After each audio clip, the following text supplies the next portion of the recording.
सुमरन के बिना अंदर बाहर की प्यास नहीं मिटती। ज्यादा समय नहीं तो थोड़ा समय ही सही,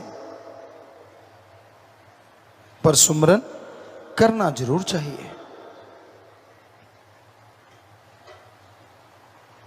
सुमरन करने से आत्मबल के स्रोत अंदर से खुल जाते हैं और आत्मबल बढ़ने से आप हमेशा सफलता हासिल करते हैं।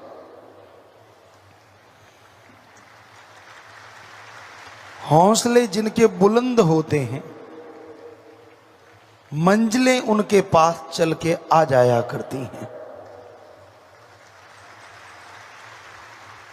हौसले जिनके बुलंद होते हैं, वो दोनों जहान में खुशियों के हकदार बन जाया करते हैं। हौसले जिनके बुलंद होते हैं, वही परमपिता परमात्मा के दर्श दीदार के लायक बन जाया करते हैं। और हौसले बुलंद का टॉनिक आप सबको दे रखा है, गुरुमंत्र नाम कलमा। अब ये आपकी मर्जी है, उस टॉनिक को पीते हो या वैसे रखे बैठे हो। कई लोग सुमरण करते ही नहीं, और जब तक सुमरण नहीं करते आने वाले भयानक कर्म कंकर में नहीं बदलते। तो जो आप सेवा करते हो, कितना अच्छा हो, सेवा के साथ साथ सुमरन के भी पक्के बनो कि हां मैं सुमरन करूंगा, हां मैं भक्ति करूंगा। अगर आप ये धार लो तो कोई मुश्किल काम नहीं है। पर ये कलयुग में गप मारने हो, चुगली निंदा करनी हो, फजूल की बहसबाजी, टाइम पास जिसे कहा जाता है, लोग बड़े आसानी से कर लेते हैं। पर उन्हें यह नहीं पता होता कि यह टाइम पास नहीं, यह टाइम बर्बाद हो रहा है। चुगली निंदा बुराइयां अगर करनी है तो खुद की करके देखो तो सही। लेकिन इतनी हिम्मत किस में होती है कि वो अपनी बुराइयां दूसरों को बताए? होती है तो कोई भगत, योद्धा या मालिक के प्यारे की। जैसे कबीर जी ने लिखा, कबीरा सब ते हम बुरे, हम तज भला सब कोय। कहने को तो आप कह सकते हो मैं सबसे बुरा हूं भाई, लेकिन मान लिया, जिसने ये मान लिया कि नहीं मेरे में कोई गुण नहीं, मेरा भगवान अल्लाह वाहिगुरु ही मुझे तरक्की देता है, मुझे खुशियां देता है, तो उसका नॉन स्टॉप रहमत हमेशा बरसती रहती है, कहीं स्टॉप होता ही नहीं। खुशियां खुशियां, बरकतें ही बरकतें उसकी झोली में आती रहती हैं। पर जब कर लिया घमंड कि ये तो मैंने किया, वो तो मैंने किया, ये तो मैं कर रहा हूं, तो फिर मैं पल्ले रह जाती है और कुछ हासिल नहीं होता। तो भाई अपनी मैं को मार डालो। अगर उस भगवान को देखना है, अगर अल्लाह वाहिगुरु राम से मुलाकात करनी है, तो अपने बुरे विचारों को त्याग दो। कई लोग किसी से जुड़े होते हैं, किसी बड़े पदवी वाले से, किसी पैसे वाले से। इंसान मालिक की आजाद जून होते हुए भी वो उनकी ही गुलामी करते हैं। पशुओं को गुलामी करते देखा है, क्योंकि उनके कर्म हैं, पर इंसान किसी की गुलामी करे, यह समझ से परे है। क्योंकि मालिक ने तो खुद मुख्तियार बना के भेजा, मालिक ने तो दया में रहमत की कृपा करके भेजा। तो इसलिए आप प्रभु का, परमात्मा का नाम जपा करो, खुद मुख्तियार हो, आजाद हो, किसी की गुलामी करके अच्छे कामों को ठुकराया मत करो। अगर आप अच्छे कर्म करो, प्रभु के नाम का जाप करो, तो यकीनन उसकी तमाम खुशियां आपको मिले। पर जिस तरह से चींटी जो होती है वो तरेड़ ढूंढती है, क्योंकि बुराई का साथ देने वाला भी बुरा हो जाता है। इसलिए अच्छाई का साथ दो, अच्छे कर्म करो, कभी बुरे कर्म ना करो। सेवा और सुमरण जो करते हैं वो तो बहुत ही भागों वाले हैं, बहुत नसीबों वाले हैं। जब तक सत्संग सुन के अमल नहीं करते, मालिक की तमाम बरकतें आपके आसपास होते हुए भी आपको नहीं मिलती। इसलिए सेवा और सुमरण से कभी जी ना चुराओ, क्योंकि उसके नाम में ताकत, उसकी भक्ति में शक्ति है। वो आपसे लेता कुछ नहीं, देता ही देता है। अगर पसीना बह गया तो हो सकता है पता नहीं क्या बहने वाला था जो पसीने से ही टल गया। मालिक के नाम से जुड़े रहो, उसकी भक्ति इबादत करते रहो, सेवा सुमरण करो। जिस घर में रोजाना लोग सुमरन करते हैं, उन घर में पीस ऑफ माइंड, आत्मिक शांति हमेशा रहती है। कि इंसान मालिक से जुड़ा है तो समझो बर्फ के पहाड़ के पास बैठ के जो ठंडक गर्मी में महसूस होती है, उससे अरबों गुना ज्यादा ठंडक, मस्ती भरी, खुशियां भरी इंसान को हमेशा मिलती रहती है।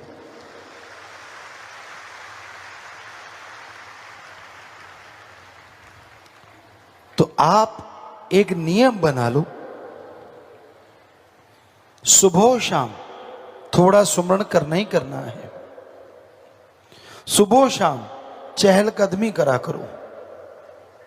अर्ली मॉर्निंग में कर लो, सूरज नहीं निकलता, और रात में कर लो खाना खाने के बाद थोड़ा, तो यकीनन रोटी भी हजम अच्छी होती है और मालिक की भक्ति भी बन रही है। सोने पे सुहागा। तो सुमरन कभी भी खाली नहीं जाता। जब भी आप करोगे जाप, मालिक की दरगाह में मंजूर कबूल जरूर होगा। इसलिए उसका जाप करना कभी छोड़ो ना।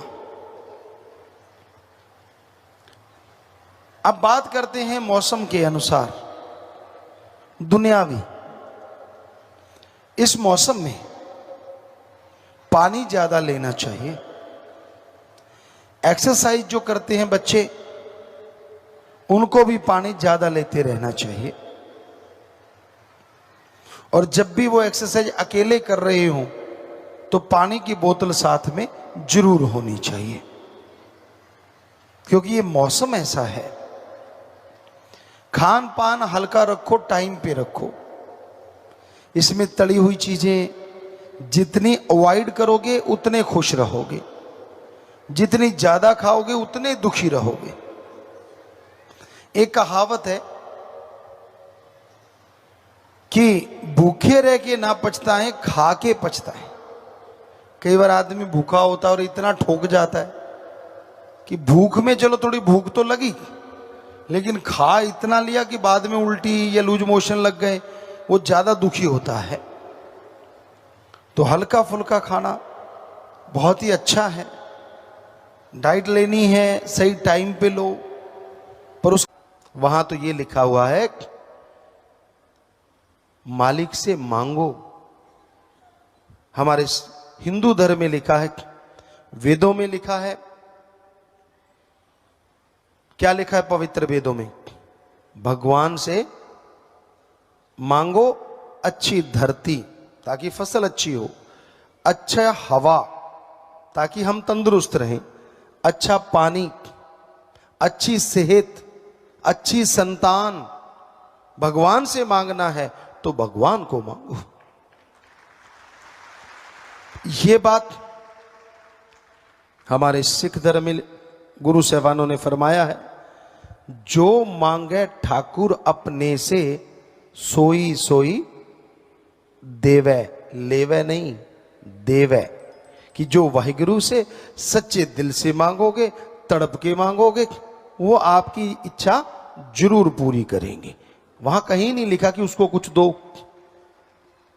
इस्लाम धर्म में साफ साफ लिखा हुआ है पैगंबर साहब का,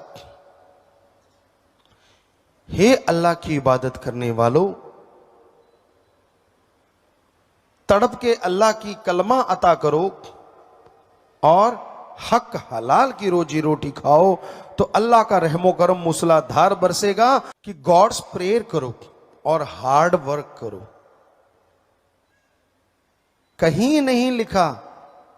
और जब हम सच्ची बात कह देते हैं तो जिनकी दुकानें बंद होती हैं वो तिल मिला जाते हैं।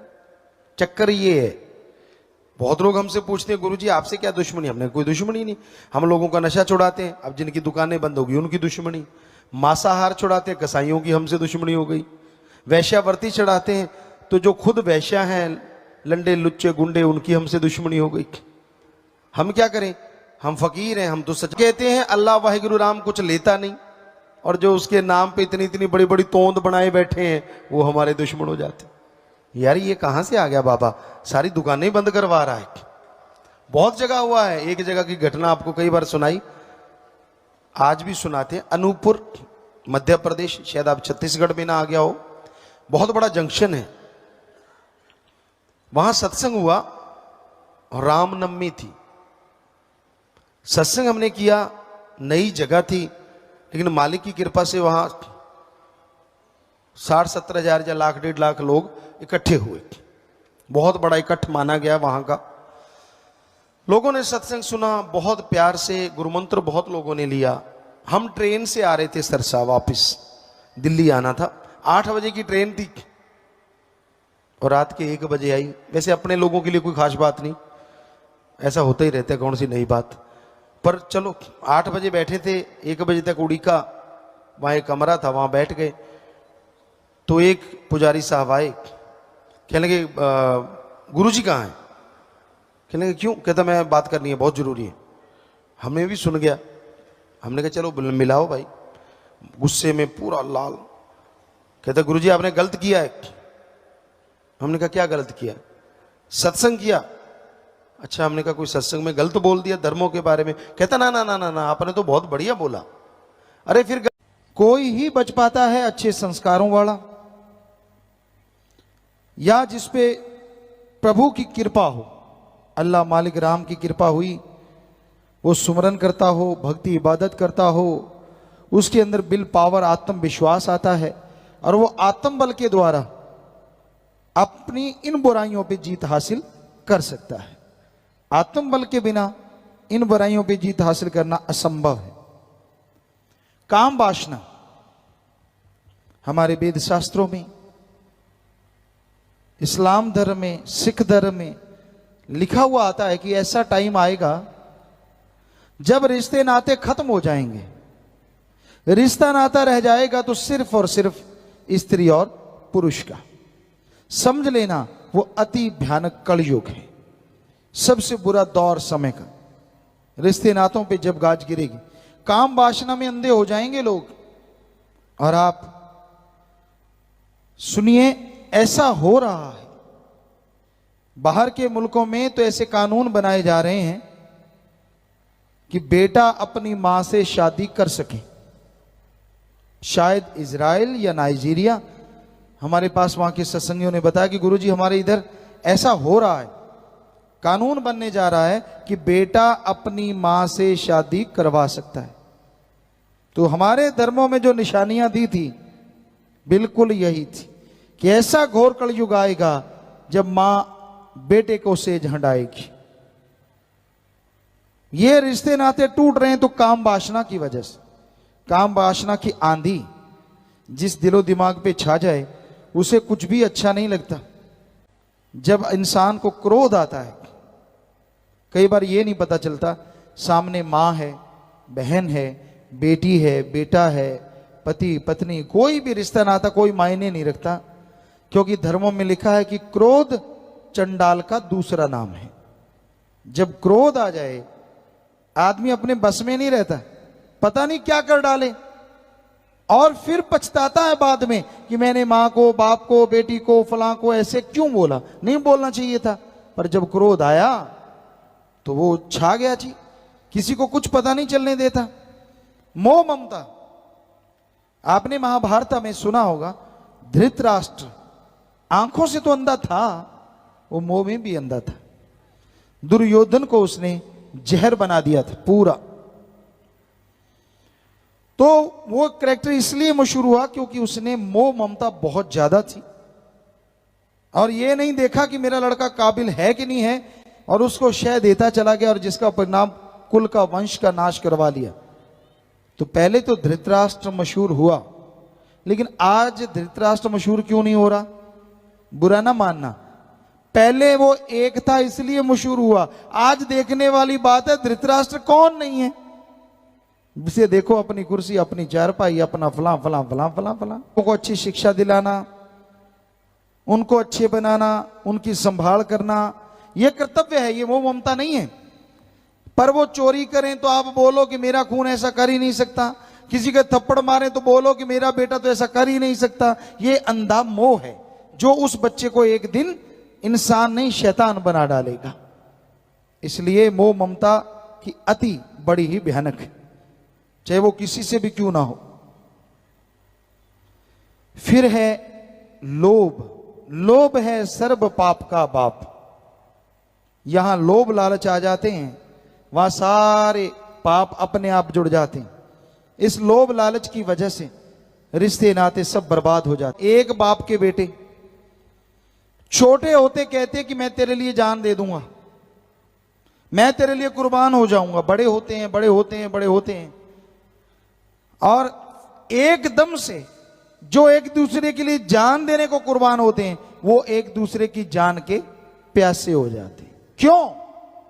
लोभ लालच, जमीन जायदाद का, नौकरी का, पैसे का, खेती का, यानी मेन माया। जैसे ये लोभ लालच आता है तो भाई भाई को मार देता है, बेटा बाप को मार देता है, और कोई रिश्ते नाते नहीं रहते। कैसे जहर बन जाता है इस लोभ लालच की वजह से। चलता हुआ खून जो अमृत के समान था, जो एक दूसरे के लिए कुर्बान होने को तैयार थे, वो एक दूसरे की जान लेने को तैयार हो जाते हैं। सारे भूल जाते हैं कि एक ही मां के गर्भ से पैदा हुए हैं। फिर क्या हो गया, चलो एक चतुर चालाकी कर रहा है, गुनाह कर रहा है, रोकना तो चाहिए, पर ये मारना या खत्म कर देना, तो ये लोभ लालच से और पाप जुड़ते चले जाते हैं और आदमी बर्बाद होते चले जाते हैं। फिर है अहंकार। अहंकार भी बहुत तरह का है। किसी को राज पहुंच का, मेरी पहुंच ऊपर तक है, पता नहीं क्या, ऐसे डरा देना। किसी को ऊंचे धर्म का, ऊंची जात का, किसी को धन दौलत का, किसी को जमीन जायदाद का, किसी को अपनी औलाद का, और किसी को खुद का। क्या सोचता है? सूक्ष्म मन का अहंकार कि मेरे को जितनी भगवान ने अकल दी है ना, किसी में ऐसी अकल नहीं है। मेरे को दी है, बाकी तो सारे कोरे ही घूम रहे हैं, किसी को कुछ मिला ही नहीं दिमाग। अंदर ये अहंकार होता है, सूक्ष्म अहंकार। और धर्मों में क्या लिखा है? अहंकार को मार पड़ती ही पड़ती है। और रावण का उदाहरण इसके बारे में दिया जाता है, और वाकई बहुत बड़ा उदाहरण है और स्टीक। रावण कोई छोटी मोटी ताकत नहीं थी। हमने वैज्ञानिक दृष्टिकोण से पवित्र ग्रंथ पढ़े हैं, तो हम आपको वैज्ञानिक दृष्टिकोण से बताएंगे। रावण सूरज की रोशनी से ही नहीं, चंद्रमा की रोशनी से भी खाना बना लेता था, इतना बड़ा वैज्ञानिक था। जब चाहता था बरसात करवा लेता था। एटम परमाणु उसके कंधे पे टंगे रहते थे, क्योंकि वो तीर चलाता था तो कहते 12 कोस तक आग लगती थी, यानी टेम्परेचर हाई। और राम जी के पास ऐसा बाण था, वो छोड़ते थे तो बर्फ की तरह वातावरण, दोनों टकरा के वातावरण ज्यों का त्यों। इतना बड़ा साइंटिस्ट था रावण। यही नहीं, सफल क्लोन ज्ञाता था। जो लोग कहते कि राम जी के टाइम में राम जी नहीं थे, वो झूठ है। राम जी थे, 100% सच है। और वो सफल क्लोन ज्ञाता था रावण। उसके खुद के तो 3 या 5 ही बच्चे थे, बाकी सब क्लोन थे। क्लोन 1 लाख हो गए थे। और आगे सफल क्लोन ज्ञाता था, क्योंकि बाकी बच्चे नाती थे, वो 1.25 लाख थे, यानी बच्चों के भी आगे बच्चे। सफल क्लोन ज्ञाता। अब ज्ञान की बात करें, चारों वेदों का टीकाकार पंडित, चारों वेद हमने पढ़े, इतना ढेर लग जाता है अगर इस मेज पे रखे तो, इतनी ऊंची।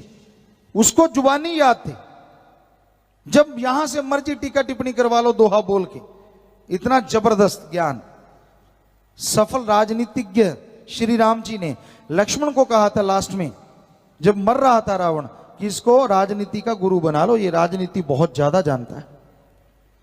इतना बड़ा राजनीतिज्ञ। लेकिन उसने क्या किया, ये तो हमने थोड़े से गुण बताए हैं, उसके और भी बहुत गुण थे। तो उसने एक ही अवगुण किया, अहंकार। ये मुझे तो मौत भी नहीं मार सकती, मौत को भी मैंने बांध लिया है, और सीता जी को उठा लिया इसी अहंकार में। तो एक लखपूत 1.25 लाख नाती, तेरा वन घर दिया ना बाती। तो इसलिए अहंकार कभी ना करो। थोड़े से पैसे हो जाएं, 2-4 लोग आगे पीछे घूमने लग जाएं, अकड़ अकड़ के चलता, कहता आदमी तो मैं ही हूं, बाकी तो कीड़े मकोड़े। ना भाई ना, ऐसा ना कर। अहंकार को मार है, धर्मों में बताया है। तो अहंकार नहीं करना चाहिए। तो इस तरह ये, और फिर है मन। आदमी के दिलो दिमाग में जो बुरे विचार देता है, दिमाग में जो नेगेटिव थॉट्स, बुरे विचार देता है, वो है मन। अच्छे विचार, भले विचार देता है, वो है आत्मा की आवाज। हिंदू और सिख धर्म में मन को कहा जाता है मन राम, इस्लाम धर्म में नफस। जो दिमाग को गलत बुरे विचार देता है, नफस शैतान। तो अंदर की आवाज को आत्मा की आवाज, अंदर की आवाज हिंदू सिख धर्म में, और रूह जमीर की आवाज इस्लाम धर्म में। तो अंदर की आवाज दब के रह जाती है जब मन नफस आदमी के ऊपर छा जाता है। श्री राम जी को समझाते हुए वशिष्ठ जी, जो कि उनके गुरु थे, पढ़ाते हुए बचपन में कहते हैं कि माना कि कोई आदमी, कोई कहता है आके कि मैंने सारी हिमालय पर्वतमाला को उठा लिया। हालांकि ये असंभव है, पर एक पल के लिए मान लूंगा शायद किसी ने ऐसा कर लिया होगा। अगर कोई कहता है कि उसने सारे समुद्रों का पानी पी लिया, यह भी असंभव है। वशिष्ठ जी कहते हैं फिर भी मान लूंगा शायद किसी ने ऐसा कर लिया होगा। पर अगर कोई कहता है कि मन को जीत लिया, यह बात मैं कभी नहीं मानूंगा। यानी इतनी बड़ी बड़ी बातें।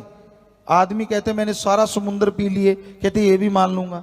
सारी हिमालय पर्वतमाला उठा ली, वो भी कहते मान लूंगा। लेकिन अगर कोई कहे कि मन को जीत लिया, ये मैं नहीं मानूंगा जल्दी से। पर क्या मन को जीता नहीं जा सकता? जीता जा सकता है। आगे लिखा है, मन मूसा पिंगल भया पी पारा हरि नाम। मन रूपी चूहा पिंगला हो जाता है, लकवा हो जाता है उसको कब? जब अंदर हमारे हरि रस, अमृत, आबो हयात, जो ओम हरि अल्लाह राम ने भर रखा है, अगर उसको भक्ति इबादत करके चख लो तो आपका मन नफस शैतान हमेशा के लिए खत्म हो जाता है, बुरा सोचना बंद हो जाता है। पर वो हरि रस, वो अमृत, वो आबो हयात हासिल करने के लिए भक्ति करना जरूरी है। एकाग्रता, कंसंट्रेट बनाना, और फिर भक्ति इबादत करना। उसी से ही आप उस मालिक को देख सकते हैं। इबादत से पकड़ मन काबू में आता है।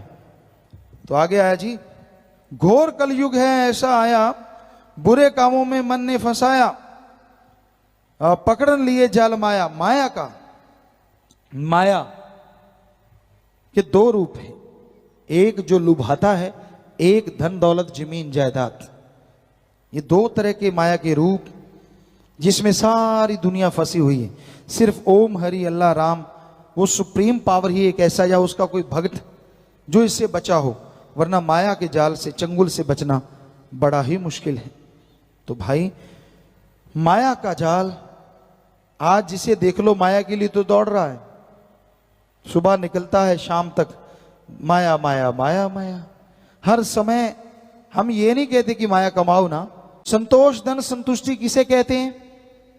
कि आपके पास जो है उससे सुख लो, और जो आपके पास नहीं है उसके लिए कड़ा परिश्रम, हक हलाल और हार्ड वर्क करो, टेंशन चिंता मत करो। इसी का नाम संतुष्टि है, इसी का नाम संतोष है। इसकी आज कमी है। सब कुछ पास में, उसका सुख नहीं लेना। पड़ोसी के पास में ज्यादा क्यों है? इसका दुख ज्यादा है। लोग अपने दुखों से कम दुखी हैं, पड़ोसी के सुख से ज्यादा दुखी हैं। जो खुद के पास है उसका मजा नहीं लेते, पड़ोसी का है उस दूसरे की थाली में लड्डू बड़ा नजर आता है। यह कहावत और यह सच। खुद के पास कार भी हो और पड़ोसी का बाइक अच्छा निकल गया पास से, कहते यार ये बाइक लेके कैसे निकल गया पास से, पंक्चर हो जाना चाहिए ये तो मतलब लोग इस तरह से जलते रहते हैं, उस जलन से दुखी रहते हैं, परेशान रहते हैं, गमगीन रहते हैं।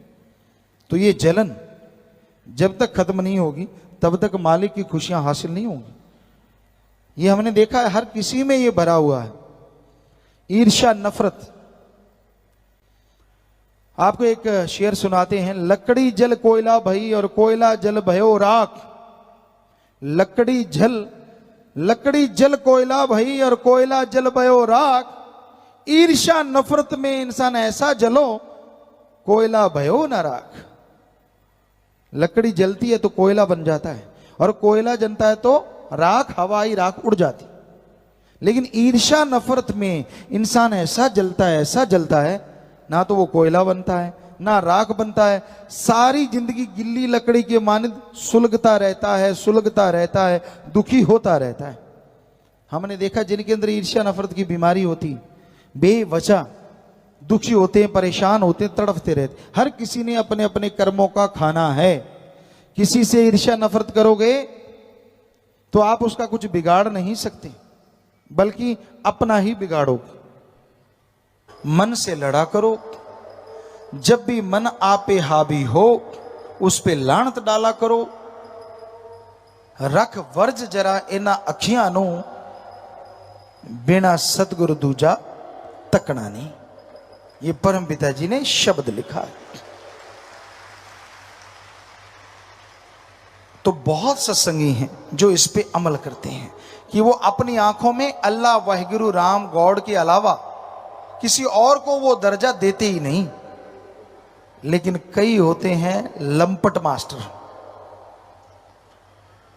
उनका काम होता है सतगुरु के सामने भी जी हजूरिया, और जब दांव लगे तो बुरे काम भी करते रहना।